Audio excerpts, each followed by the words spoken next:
Então, me conta só agora, por favor, a sua empresa Profile, ela cuida muito dessa questão de fazer comunicação para empresas que trabalham com sustentabilidade, impacto positivo e projetos regenerativos. O que são os projetos regenerativos? Olha, a gente fala muito em sustentabilidade, né? Sustentabilidade quer dizer sustentar o que a gente tem até aqui.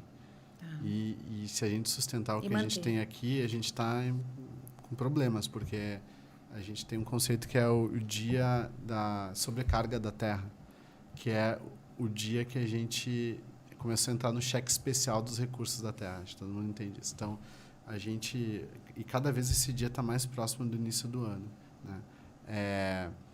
Se eu não me engano, já estamos em julho nesse dia. Quer dizer que a partir do dia 20, 25 de julho, por ali, a gente já começou a usar mais recursos do que a Terra é capaz de reciclar, renovar, regenerar. Entendi. Então, a gente já está destruindo a capacidade de ter água mais limpa, de ter quantidade de água, de ter ar limpo, né, sem poluição, enfim. Esse número ele se aproxima cada vez mais no início do ano. Então, quer dizer que nosso padrão de desenvolvimento ele não é sustentável, simplesmente porque a gente já está estragando os recursos naturais. Regenerar quer dizer criar maneiras para que esses recursos possam ser regenerados. Então, plantando árvores, quando você planta árvores próximo de córregos pequenos, começa a ter um volume maior de água, por exemplo, você consegue trazer mais água para aquele lugar. Tem várias técnicas de regeneração, de reparação, de restauração que estão sendo usadas agora, estão sendo descobertas como mais ou menos eficientes. Até hoje não se descobriu um jeito mais eficiente de capturar carbono que seja plantando uma árvore. Então, quando você consegue plantar muitas árvores, você está ajudando nesse processo de regeneração. E a gente pode expandir esse conceito até para a regeneração das relações, né? Quando a gente fala de rehumanizar os ambientes de trabalho, o mundo dos negócios, você está falando de olhar para as relações de um jeito novo, né? Gerando vida a partir daí. Regenerando tem a ver com isso. Tá, ótimo. Rodrigo, a gente começou também falando do seu livro, do seu compilado, né? Como fazer uma empresa dar certo em um país incerto. Sim. Quais seriam suas dicas hoje? Você replicaria o que você escreveu lá em 2004? O que você mudaria? Aquele livro foi muito focado em negócios, tipo gestão, comunicação, como lidar com times. Eu, sinceramente, eu não li ele recentemente, mas eu imagino que muitas coisas têm evoluído muito. A gente, por exemplo, lá tem coisa de meritocracia. A gente sabe que a meritocracia é uma falácia, né? Porque você privilegia pessoas que já nasceram privilegiadas. Você aumenta essa distância que existe entre quem não tem muita oportunidade, né? Com quem tem muita oportunidade. Então, era muito nesse aspecto, assim, de como fazer uma empresa dar certo do ponto de vista de empreendedorismo, que eu acho que foi o que a Endeavor fez lá atrás, em 2000, de trazer esse tema para o Brasil. Né, dar nome, não tinha no dicionário. Eu lembro que na época, no ano 2000, não tinha no dicionário a palavra empreendedorismo. Nossa! Então, teve uma campanha para colocar essa palavra no dicionário, né? Então, você vê como a gente evoluiu muito nesse tema, de lá para cá. Mas eu acho que, enfim, o Brasil era um país diferente também. O que a gente precisa agora, eu acho, é aproveitar essa oportunidade que tem na nossa mão, da gente ser uma economia de baixo carbono, né? Uma economia que o Brasil é capaz de estocar mais carbono do que emite, né? A gente precisa cuidar da floresta, porque é o nosso principal ativo que nos dá relevância no jogo geopolítico mundial, porque nenhum outro país tem um ativo como a gente tem, que a Amazônia, além de ajudar a regular o clima, tem muitas substâncias que são utilizadas pela indústria farmacêutica para encontrar novos medicamentos. Cosmético. Tem todo cosmético também. Tem várias oportunidades de inovação. Alimentos, né? O Brasil, por exemplo, esse dado é surpreendente, mas o Brasil tem só 2% do total do mercado de castanha do Pará do mundo. Quem mais vende castanha Brazilian Nuts, que é a castanha do Pará, é a Bolívia, né?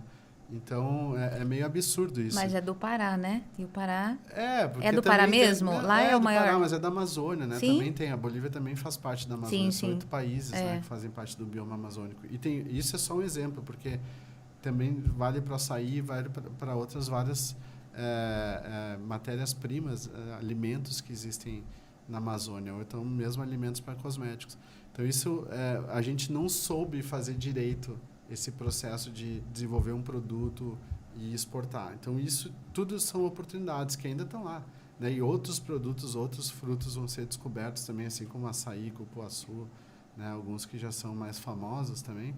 Existe uma infinidade de possibilidades lá na floresta, mas a gente precisa conhecer.